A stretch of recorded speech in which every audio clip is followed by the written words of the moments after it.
వంకాయ కర్రీ వండుతున్నాం.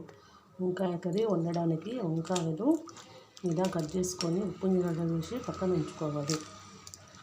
వంకాయలు మార్కెట్లో తెచ్చిన రోజు తెల్లారి వండాలి, లేకుంటే ముదిరిపోయి కలర్ ఎక్కుతాయి. నేనైతే చెట్లకు ఫ్రెష్గా తెంపుకొచ్చిన. వండడానికి 2 స్పూన్ల ఆయిల్ పోసి జీలకర్ర, 2 పచ్చిమిరపకాయలు, 2 ఎండుమిరపకాయలు, ఒక పెద్ద సైజు ఉల్లిగడ్డ వేసి బాగా కలపాలి. 2 రెమ్మల కరివేపాకు.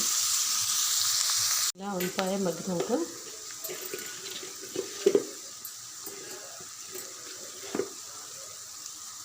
½ టీ స్పూన్ పసుపు వేసి ఉప్పు నీళ్ళలో వేసిన వంకాయలు వేసి బాగా కలపాలి.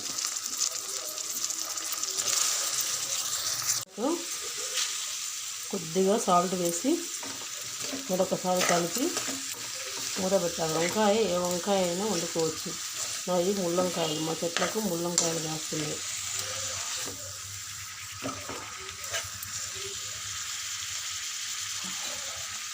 ఇలా కలిపి మూత పెట్టి ఒక 5 నిమిషాలు మగ్గనివ్వాలి. ఇది బయటకు వస్తున్నప్పుడు కచ్చా దంచి పెట్టుకున్న ఎల్లిపాయ వేయాలి.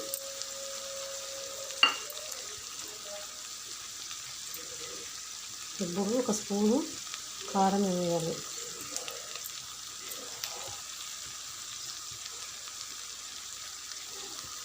ఒక స్పూను ధనియాల పొడి,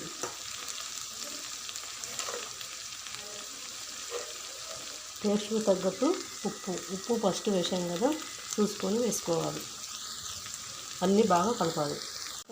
కారము అవన్నీ ముక్కలకు పడతట్టు కొద్దిగా వాడిని చూసుకోవాలి. ఒక 2-3 స్పూన్లని చూసుకోవాలి, వాటర్ ఎక్కువ పోయొద్దు. వాటర్ పోసాక మూత పెట్టి ఒక 2-3 నిమిషాలు అలా ఉండనివ్వాలి. 3 నిమిషాల తర్వాత బాగా కలిపి స్టవ్ ఆఫ్ చేయాలి. అయితే వంకాయ ఎల్లిపాయ కారం రెడీ అయిపోయింది. వేడి అన్నంలకు చపాతీలకు సూపర్ టేస్ట్ ఉంటుంది.